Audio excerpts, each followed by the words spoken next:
Bone fracture है जी हमारे हाथ में। दो बोन्स होती हैं, जी एक ये रेडियस बोन और एक अल्ना बोन। जी सर। अल्ना बोन में एक तरफ इनको फ्रैक्चर हो गया है, तो बोन थोड़ी सी डिस्प्लेस हो गई, अपनी जगह से हट गई है। ठीक है, तो अगर हाथ में देखें तो वो इस जगह पे होगी। ठीक है, यहाँ पे फ्रैक्चर, यहाँ पे पेन होगा। तो ऐसी सिचुएशन के अंदर दो ऑप्शन है, सर्जिकल या नॉन सर्जिकल। ठीक है, नॉन सर्जिकल के अंदर यूजुअली जितना एज कम होती है उतना ज़्यादा हीलिंग बेटर होती है। बच्चों में हम ज़्यादातर जो होता है नॉन सर्जिकली करते हैं।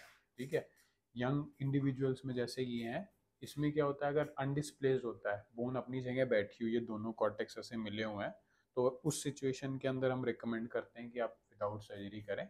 अगर वो डिस्प्लेस होती है तो बेटर रहता है कि उसको अपनी जगह पूरे तरीके से बैठाया जाए, ताकि हाथ की ये वाली मूवमेंट हो पाए।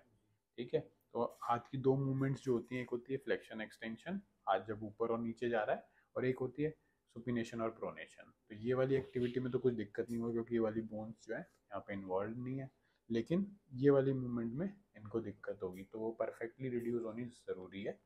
बाकी जुड़ने की संभावना ऐसा होता है कि बिना सर्जरी के भी 80% चांसेस हैं कि इंटेलिजेंट जुड़ जाएगी। ठीक है, क्योंकि अपनी जगह से बहुत ज़्यादा है ली है।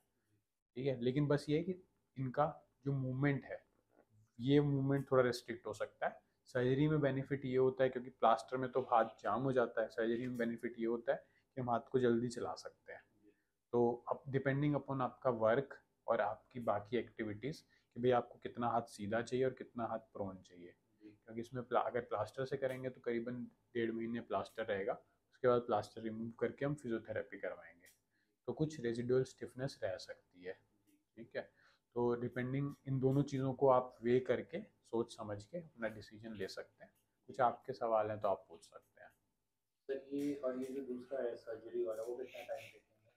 टाइम हील होने में तो दोनों को सेम ही समय लगेगा, फ्रैक्चर जुड़ेगा अपने आप ही, हम तो सिर्फ उसको बैठाएंगे अपनी जगह। ठीक है, बैठाएंगे और एक प्लेट से फिक्स करेंगे। जुड़ने में वही समय लगेगा, लेकिन क्योंकि अब हमने उसको अंदर से फिक्स कर दिया, तो हमें बाहर से प्लास्टर ज़्यादा समय लगाने की ज़रूरत नहीं है। तो ठीक है। सर अगर मान लीजिए कि हम पहले एक बार ये प्लास्टर के लिए जाते हैं, और अगर फिर बाद में वर्क नहीं हुआ, तब भी तो सर्जरी के लिए जा सकते हैं? फिर मूवमेंट पूरी आना वो नहीं है। मूवमेंट सर्जरी जो होती है मूवमेंट के लिए नहीं है इसमें। अच्छा। वो है एक कॉम्प्लिकेशन, जो है नॉन ऑपरेटिव ट्रीटमेंट का एक रेजिडुअल इफेक्ट है वो। ठीक है, उस रेजिडुअल इफेक्ट को हम सर्जरी से सही नहीं कर सकते बाद में, ये फर्क है। अगर वो हील नहीं हुआ हाँ, तो? अगर ऐसा लगता है कि फ्रैक्चर नहीं जुड़ा, तो फ्रैक्चर जोड़ने के लिए तो सर्जरी की जा सकती है।